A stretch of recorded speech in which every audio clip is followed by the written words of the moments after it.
God, I gotta touch screen. Hello, everyone, and welcome to Soul Channel. I am so excited for today's conversation with our dear friend, Hope. Mm. Thank you so much for being here. Soul Channel is dedicated to normalizing spirituality, to opening the doors so that it's effortless to walk in and find that inner truth, find that inner landscape that reveals all the beautiful things that are available to you. So, again, thank you for being here. Thank you, Teresa. Hope, please introduce yourself. I know you and I have spoken several times, but I'd love to hear how you reflect back to the world all of your incredible, significant achievements up until this date. Gee, I'm not good at introducing myself because I kind of go, what happened? Okay. um, well, I guess the first and biggest thing that I'm known for is something called the infinity wave. And Yes. that is an energetic that introduced itself to me in 2010, late 2010. And uh, after I figured out through dowsing what it was, and I'll talk about that in a minute, I was told to share it with the world. So 15 years later, I'm still doing that. So that's one thing. The other thing is that I am a dowser. Yes, I can find water, but mostly I use my dowsing to help people to make decisions and Yeah. to understand what is in their highest physical, mental, emotional, and spiritual good in making those decisions. And I'm also a channel, and that has developed since the infinity wave appeared. Over time, it has developed more and more and more. And now, when I douse for somebody, it is my channel open, so we can go down paths a little more than yes and no. Yeah. I get impressions, I hear words, I see things, and sometimes I get a direct channeling for the person. So those are two things. Then part of what is fascinating to me with dowsing is that I like ancient sites. I like to measure them with dowsing, but I also just like to be there.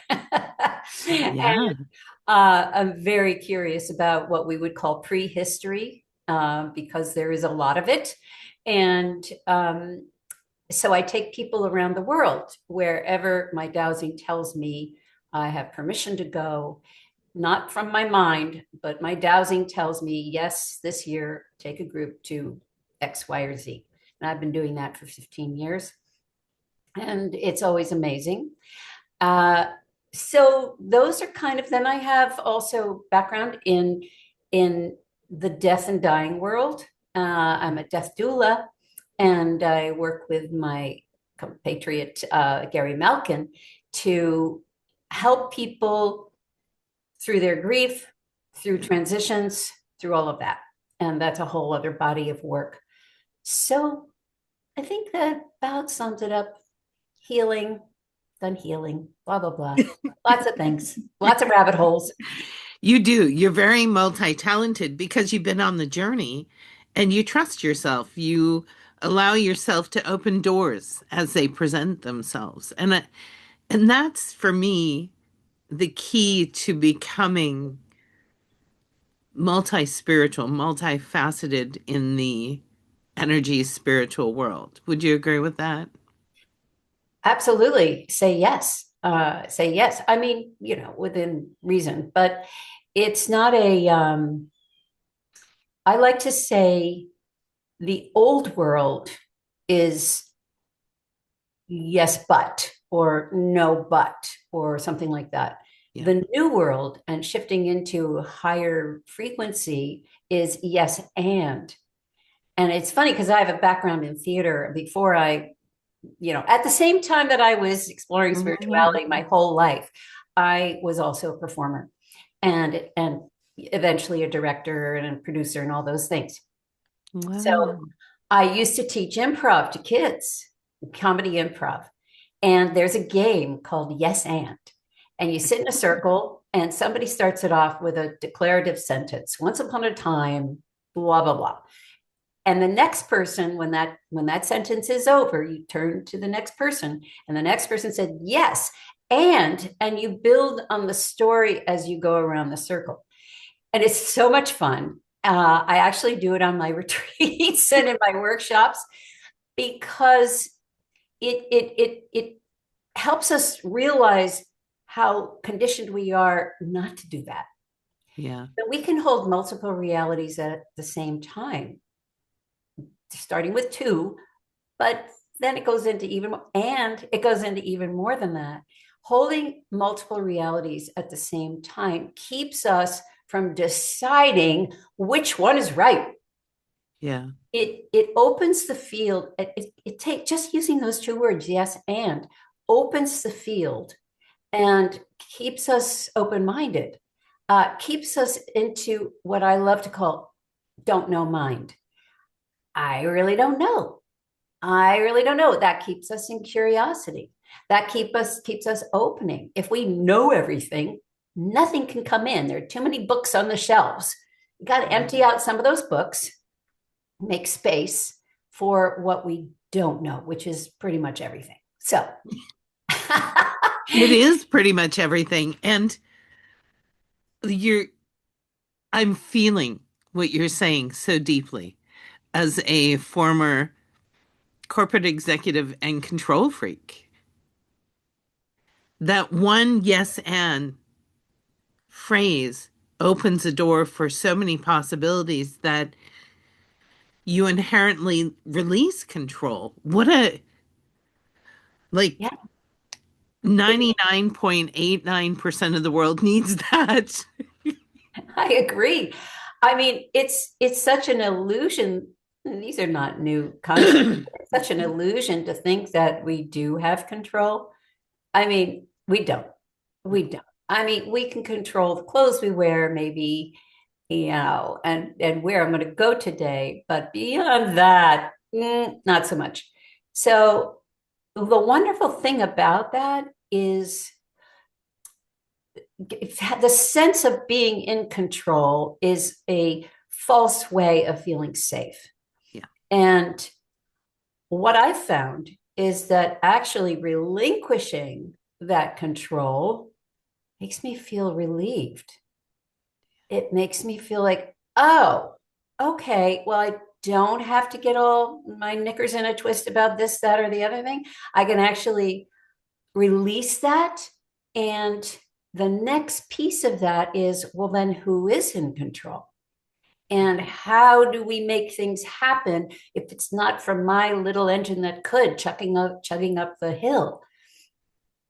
Oh, well, maybe there's something else, not so much in control, but a guiding principle, an operating mechanism. And maybe if I joined hands with that, maybe we can actually discover and create together. Now that's where yes and takes you. You know, it's two little words, but like you said, ba boom, it opens up a field, a whole different relationship to the reality that we're here in, the reality we have decided we're in. So I love the simplicity of that. Anything that is simple to me is profound or has the capability of being profound. Yeah. And so I love to say, if you want to go from 3D to somewhere else, just say yes and see what happens. Yeah. Yeah.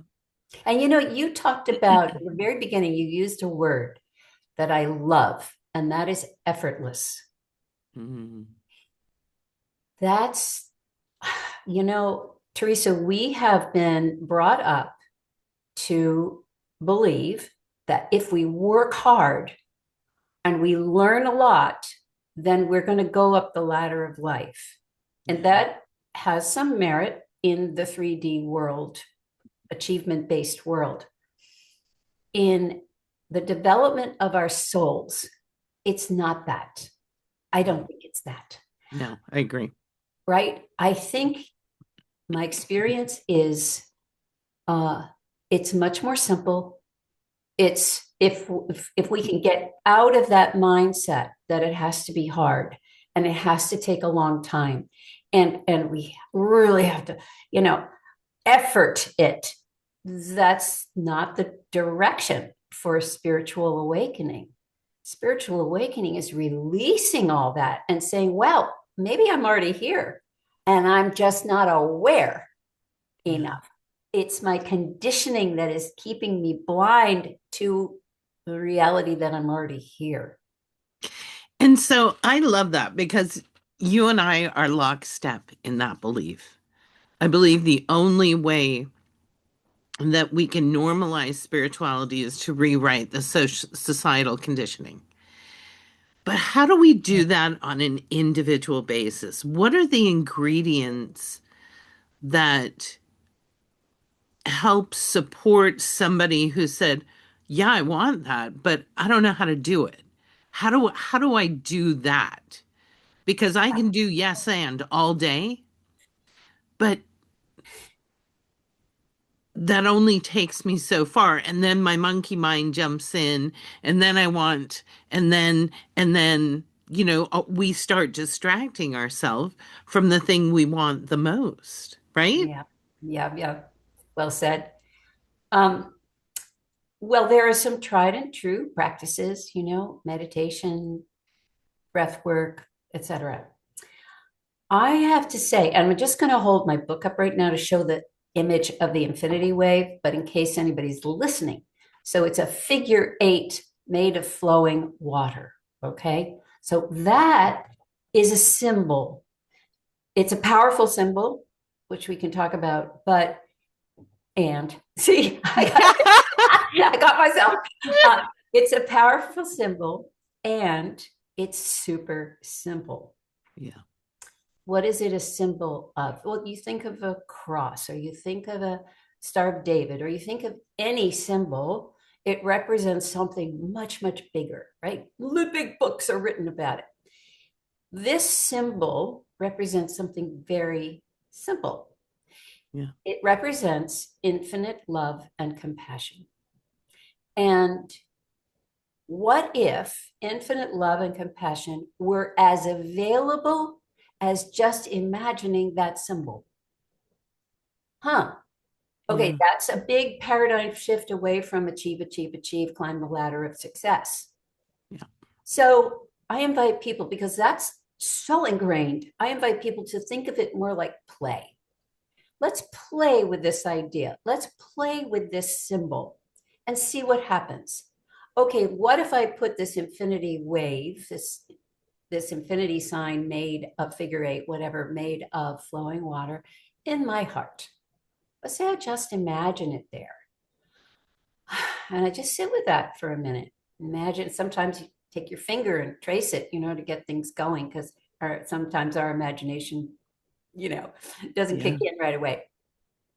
So imagining that, and then all of a sudden we start to feel, oh, my shoulders relax. Oh, I'm feeling really calm right now. Oh, wow. What is it like to just receive love and compassion? Wow. Yeah. It shifts my energy right away in seconds. And then from there, we do so many things with it. We can wrap our whole bodies in it. We can run it from my heart to your heart, over through time, through space. There's no limit to it. We can run Yeah. it down into the earth and up into the stars. We can run it to the sun. We can run it to the world around us, to the trees, to the plants, to the rocks, the rivers, etc. What happens is that we are exchanging. Yes, it's an imagined idea, but it's a potent one. If I imagine that I am sending and receiving love and compassion between me and another person, or me and that tree, or me and whatever, the sun, now the possibilities of the hard edges of me start to melt. Mhm. And I start to experience that feeling of oneness that everybody talks about as the new world we're moving into. Yeah. We're going to be much more aware of our oneness with all that is. Mhm. And this infinity wave does it on this frequency of love and compassion. Wow, that's a different way to connect immediately. Wow, that shifted my experience with anything you imagine could you could have that conversation with. So when you ask about how can we do this, I that is why the infinity wave arrived. So when it Yeah. came in late 2010, through dowsing, I was able to discern a number of things. And one was that it is a gift from a loving universe to help us stay in a frequency of flow, which is love and compassion, while we go through the changes, while the waves get bigger, and we want to learn how to surf or swim with these incoming waves. Yeah. This came to me in a series of three visions. And the first one was a giant wall of water, giant, 10 stories high, huge. And I was walking across my living room and boom, there it was. And fortunately, I had a dear friend with me. So I had a witness. And I stopped in my tracks and went, oh, I'm seeing this gigantic wave. And there seems to be a message, like a ticker tape, going across the bottom of this site. And it said, this wave represents a push of evolution that is coming to the planet. If you learn to swim with it or surf it, it will go better for you than if you resist. Yeah. Okay, so just in that first vision alone, we have the warning, in a way, that things are going to get bumpy. Mhm. And we have a tool, and the subsequent visions and the arrival of the final figure eight of flowing water in front of my head prompted all these questions that helped me to understand that we simply don't have time like we've had in the past. We don't have time to go to a cave. We don't have Yeah. time to sit and meditate for 4 hours a day. We need something fast that will kick us into gear easily, quickly, simply to Yeah. get back to effortless. Yeah. And that is what this wave is about. That is why it's here. And it's a 10th dimensional energy. Now, without getting into dimensional, all Right. that stuff, just Constructs. the idea that this is a very purified, rarefied frequency. And when you introduce something like that into something like where we live, something's going to happen in the middle. We're going to get a bump, right? Yeah. And so that's a precursor. You know, we got it in 2010 and we've been practicing it this whole time. And as I've taught it and as others have shared it, it's created its own morphogenetic field so that now when people learn it, it's much easier. It's already in the zeitgeist, so to speak. It's in the field. So people can tap into it, use it right away and Mhm. play with it and see what happens. Well, I love everything you shared because by definition, it makes you feel safe. It holds you. It changes your state very quickly. You don't, as you said, there's no cave, there's no mountain, there is no temple required. It's in the moment, which means accessibility allows us, for example, when I was in meetings or in the office and I was here, everything was just too much. I have a very sensitive system. I know that now. Then it was just, it was too much. That's all I knew. So I would go to the bathroom and I would sit in the bathroom for 10 minutes. And I'm sure there were, you know, conversations about that. I didn't care. The Yeah. self care was more important. Now, had I had the infinity wave, I would be able to sit at my desk, close my eyes, and just tap in and realign my systems so that I'm fed and I'm nurtured with this incredible 10th dimensional energy and reset my perspective on the rest of my day. Not only that, Teresa, but while you were in the meeting, you could wave the room. Yeah. I like to do something called, it's almost like a ceiling fan made of infinity wave. And you put it in the room even before you have the meeting. Yeah. Just imagine it up there going around. And what happens is everybody gets along really well, Yeah. and you reach conclusions much more easily, uh, reach consensus. It offers coherence.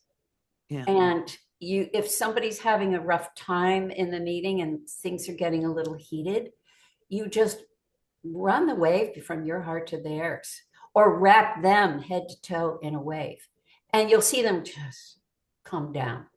I used to do Wow. this with one of my children when they were teens, and things would get a little heated, teenagers. Yep. And I would sit there and just silently, eyes open, listening, run the wave from my heart over, and I'd watch the de-escalation of the Yeah. conversation. Just silently, not saying a word, I just watch it go down. And then we end up laughing. And it's fast. It Yeah. changes reality on a dime. Wow. Yeah. So, you can be standing in the checkout line at the grocery store or in traffic.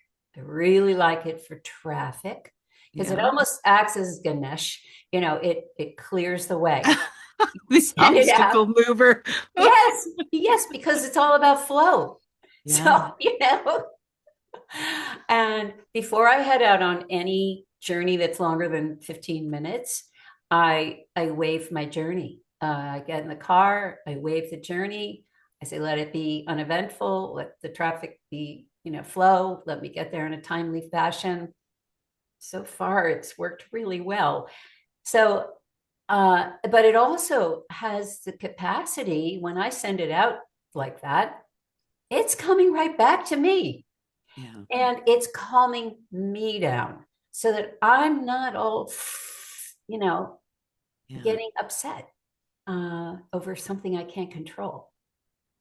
Well, and I think, and I want to go back to a point you made earlier. The other thing it does is it anchors the evolution of what humans can be. And I don't know where I heard this phrase. I think there's a few people that are sharing it, the Homo luminous, Mhm. the evolution of what humanity can be, I think is epitomized in embodying the infinity wave state. And by definition, the more that we hold it, we become that anchor and vibrate that into the world, Absolutely. as you've said, and change the state of what's available to Yes. everybody else. That is absolutely right.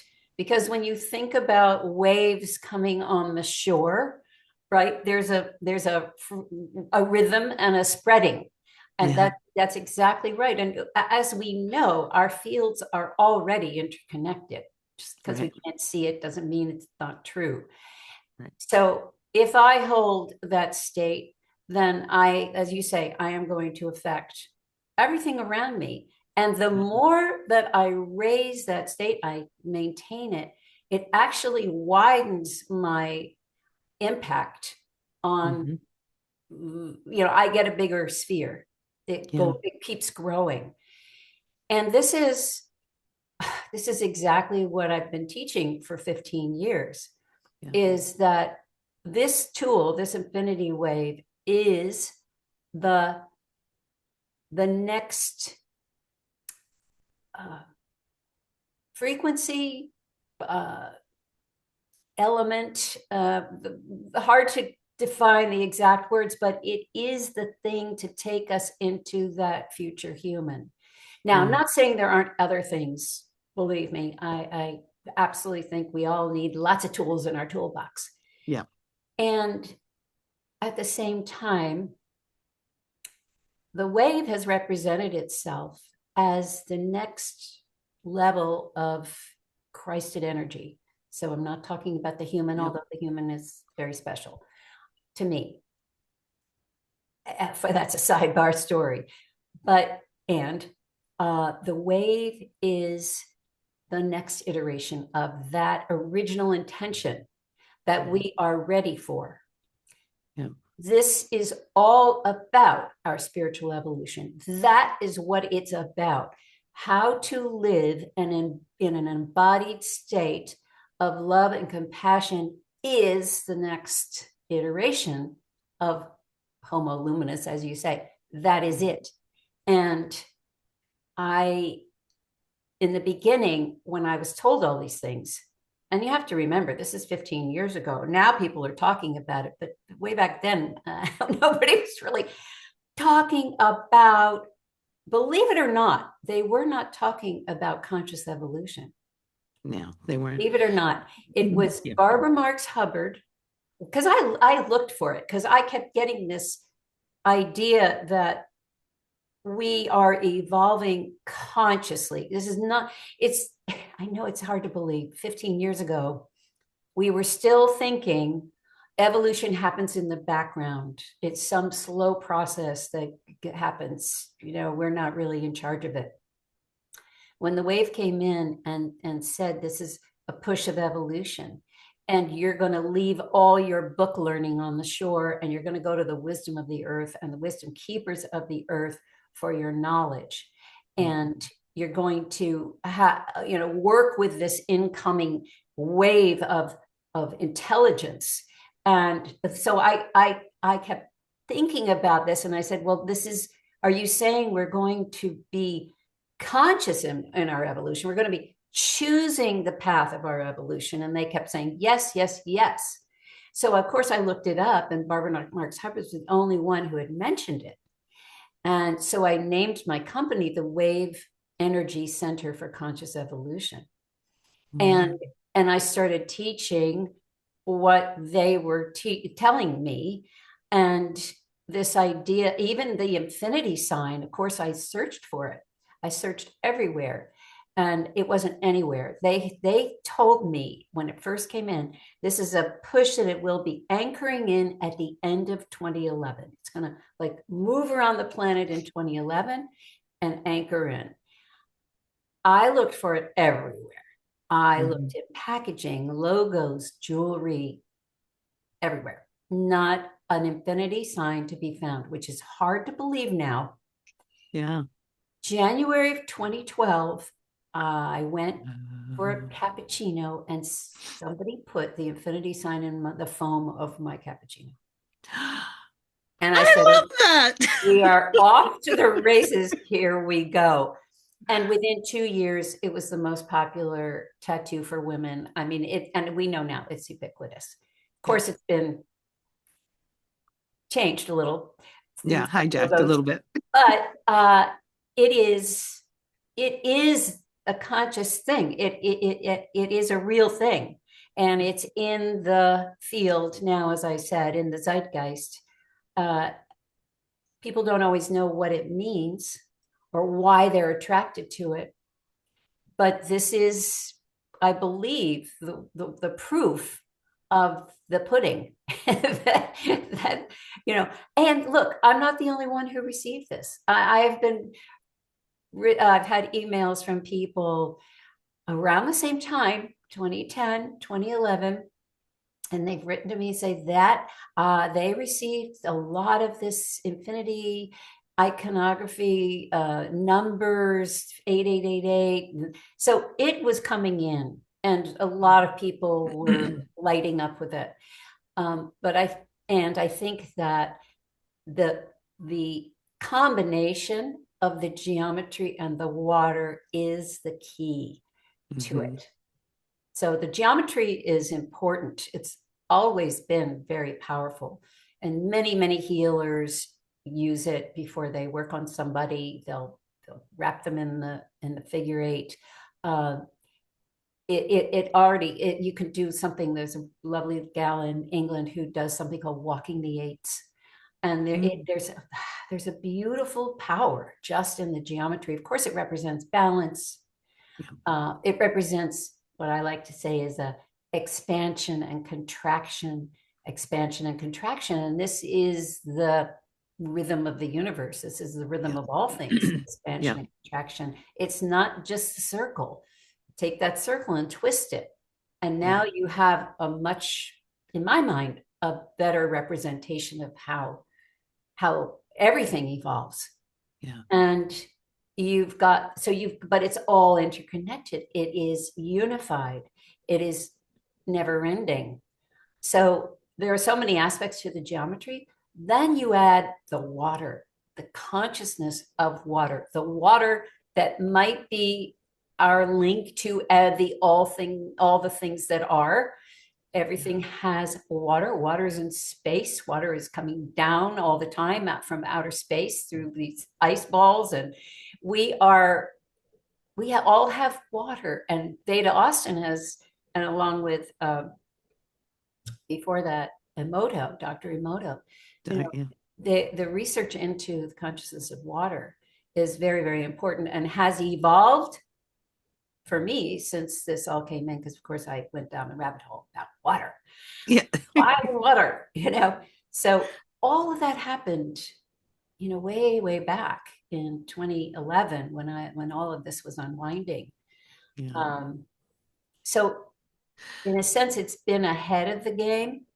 People are Hmm. really getting it in the last couple of years especially, and it's very exciting.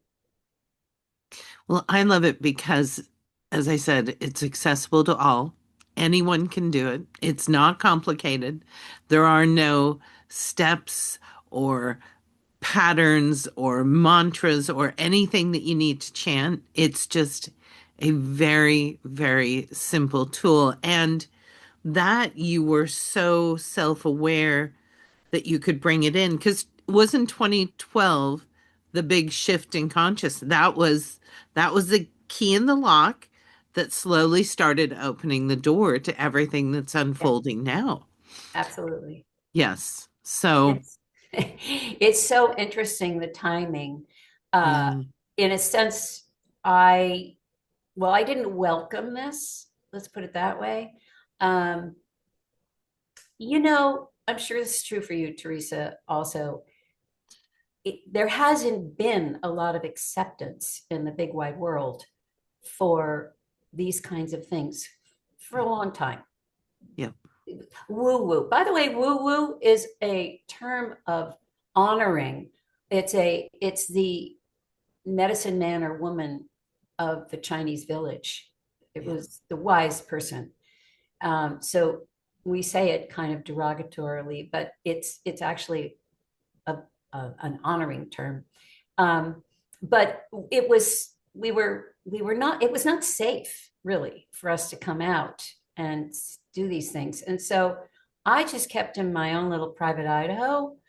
With my spiritual life, I had a whole life on the side, and I had a spiritual life over here. Of course, I fed that in, but I was a student, and I still am. I had no interest whatsoever in coming to the front of the room.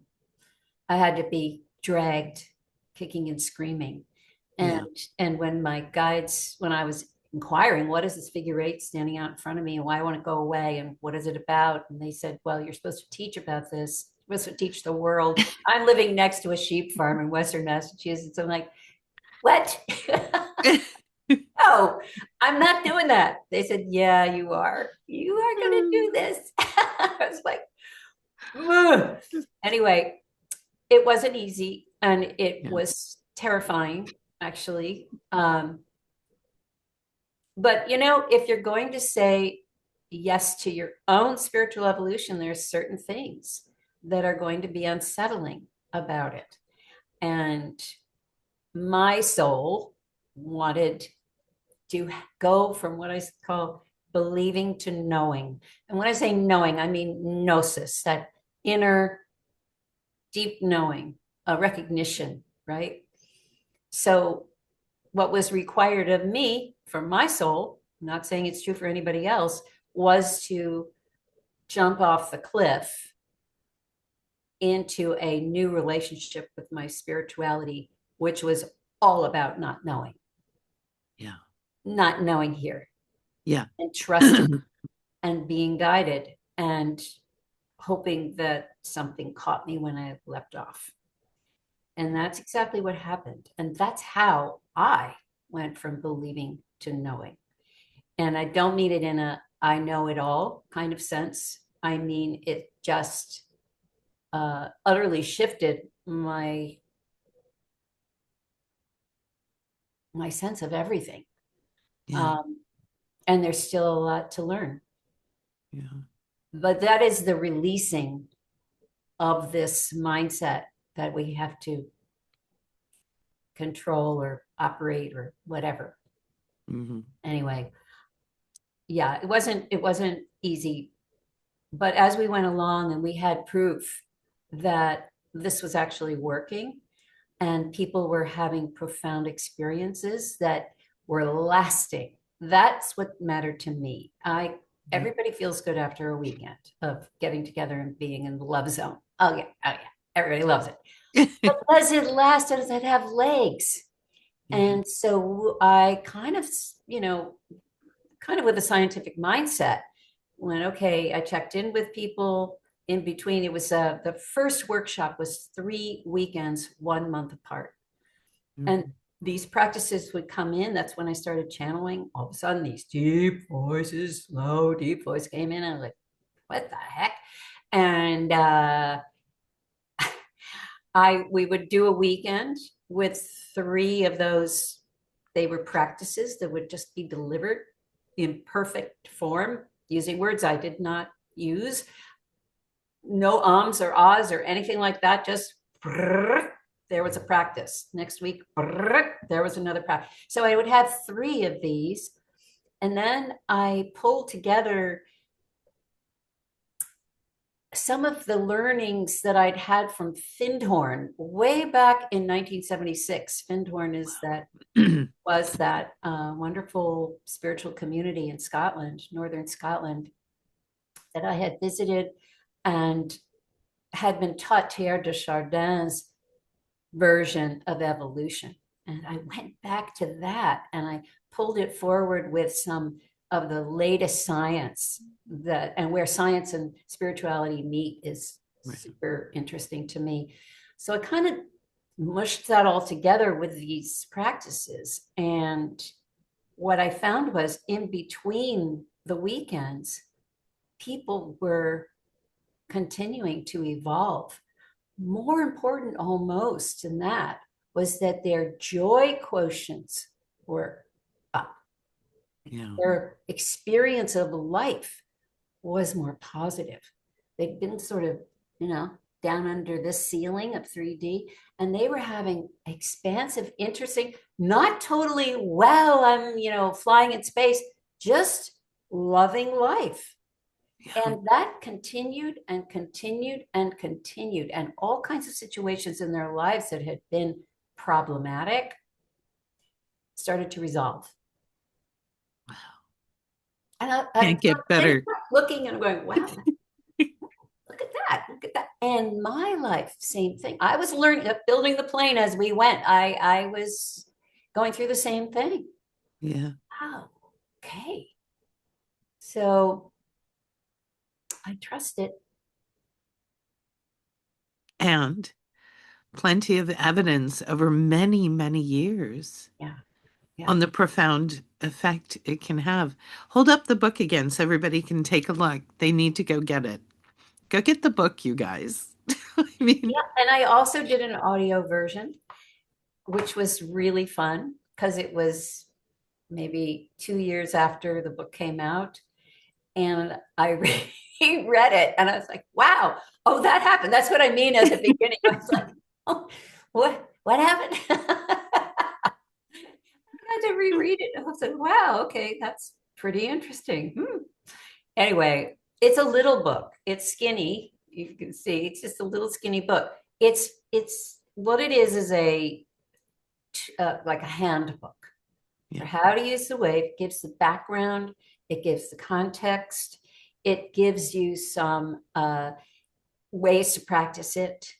I also I have all of those original practices. I have spent, you know, time in the studio to record. And so I have a QR code in there when you get about 3/4 of the way through where people can go to my site and get a discount on those practices. Um, but you don't have to do that. I describe them in the book. And so it's up to you whether you want to hear them or not. I do find that the audio of listening to the practices does something. And I'm playing a beautiful crystal bowl, of which I had 12 to choose from. And for each practice, I would dowse for which bowl wanted to sing with that practice. So Wow. there's I do an infinity wave with the bowl before I even start, so that the bowl and me, the two of us, are in sync in love and compassion. And anybody who has ever done any sacred sound, whether it's a flute or a drum or whatever it is, they know Mhm. what makes it sacred is their connection with their instrument. Yeah. That's the first thing to do. And whether they speak to it, love it, whatever they do, it is a way of attuning, which is a term that was used at Findhorn. So any tool you use, whether it be a kitchen knife or your instrument or a hoe, whatever it is, you attune with your instrument first. You establish that connection. And the wave is a beautiful way to do that. Wow. So there's a frequency in the sound that the practices are done with that I think sort of delivers it deep into the being of whoever's Yeah. listening. Um, yeah, so that's just a simple little handbook, and I do encourage people to read it because it enables us to continue to grow this field of love Yeah. and compassion that you spoke about. That the more of us who can do this and maintain it easily, quickly, then the more that will become the new norm. Hmm. And it balances out all the chaos that's Yeah. going on around us. And I think it's essential for us.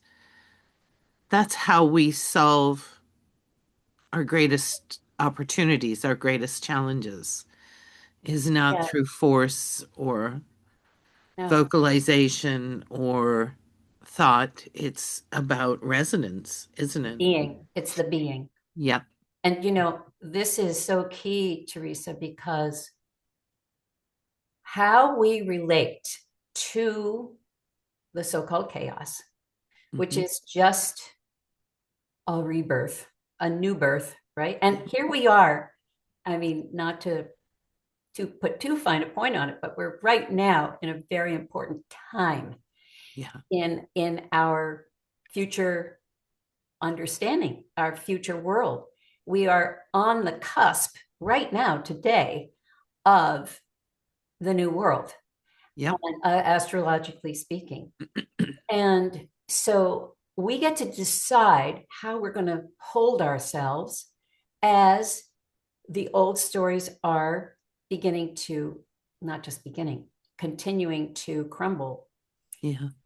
This is essential. This is the conscious evolution that we Yeah. talked about. How am I going to choose to hold myself as this is happening? Am I going to get entangled? Am I going to get into choosing sides, which is duality, or Yeah. am I going to stand in yes and, which is holding multiple realities at the same time, multiple possibilities, multiple potentialities. Hmm. And if I can do that, standing in love and compassion, I'm going to become that beacon. Yeah. I'm going to become that lighthouse. That's how I can stay fully observing, fully understanding what I'm seeing, but maintaining a state that is going to benefit both me and those around me. Yeah. That's the choice we have to make now. Yeah. I think that's how we change the world. Mhm. One person at a time. And the more people that we can get to embody this, to be, capital B-E, the greater influence we'll have. I You know agree. what? You know what's really funny? You know, I'm sure this is true for you, but when we look back on our lives and we see the breadcrumbs, oh, I didn't know it at the time, but that led me, and that, and that, and that, all these little messages. When I was a senior in high school, and it was a big high school, there were 500, no, 800 kids in my class. Wow. And 500 of them were involved in the annual senior show. And we had a big stage and, you know, held about 900 people in the audience. It was big. And I was one of the directors of that show. And I came up with the concept for that show. And I named the show. You know what I named the show? What? B, B-E. And it was in 3 acts. The first act was basically the past, the middle act was the present, and the third act was the future. Wow. I mean, You can't make this up. even I've thought about that so many times. Wow. When we talk about being, that the flag was there when I was 17, 18. Yes. Ah, Anyway. thank thank you so much for everything that you do. It's you have such widespread influence, and it is exactly what our planet needs. And so please tell everybody, because I know they're dying to hear, how can they engage with you? What are you bringing to the world in the next year or 6 months, or you pick? Okay. Thanks, Teresa. Well, my website, Facebook, and Instagram, and all those things are all the same. It's Spread Infinite Hope. So, spreadinfinitehope.com, and then you can find YouTube, all of that. Uh, what I have coming up, it's very exciting. So, right now, I am releasing, excuse me, something in my eye. I am releasing a trip. I have 2 trips this year. One to Switzerland in June, which is Mm. a health and healing wellness retreat at a wonderful health hotel there. So that's available on my website to be looked at. Another trip I'm doing is in the fall and probably in October to Italy and Greece. And all I know about the themes of that trip so far from my dear guides, 2 of my dear guides, Yeshua and Mary Magdalene, is that it's about balancing the masculine and feminine. And I haven't gotten into that area. Of course, I've worked with it personally, but I haven't gotten into the teaching of that because so many people are doing that. Yeah. But they tell me that that is what this trip is about. And Wow. so that'll be coming up. Another thing that's coming up is I have finally, after all these years, developed an online dowsing course. And so it's an initial introduction to dowsing, which is about an hour long, pre-recorded, and then it's a 4 week in person, 1 hour a week with me follow up. So that's coming up very, very soon. And what else do I have going on? Well, just on a regular basis, every Monday night, I offer something. I either do a channeled meditation, at the beginning of the month, I do astrology for the month and a meditation.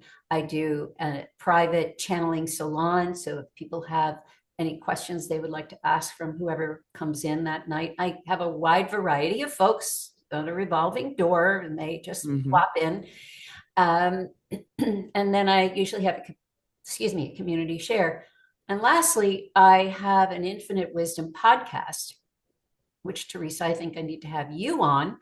And that is twice a month. I have these wonderful guests come on and we just talk about, just like you, what's up? What do they do? Sometimes I have medical people, people who are usually blending medicine and non-medicine, more Yeah. out of the box, Traditional, yeah. tradition. Yeah, and I have writers. I have all kinds of people focused on our general well-being, whether it be spiritual, physical, whatever, Yeah. emotional. So those are I'm busy. So, if people sign up for my weekly newsletters, that's a great way to stay in touch with me and find out all the things that are happening. Yeah. Well, I am deeply grateful for what you're doing. I'm excited for what's unfolding this year. And I am on your newsletter, so I make sure I keep up on everything you're doing because there's a part of me that keeps looking at your offerings and going, "Oh, I want to do that and that and that." I try to offer some things. Yeah, I have tried over time to offer some things for free and some things at low cost because I really don't think that spirituality should be that expensive. I just don't. Yeah. I'm yeah, whatever. So Yeah. that's I do the same. I think that finances should never be a barrier, right. ever.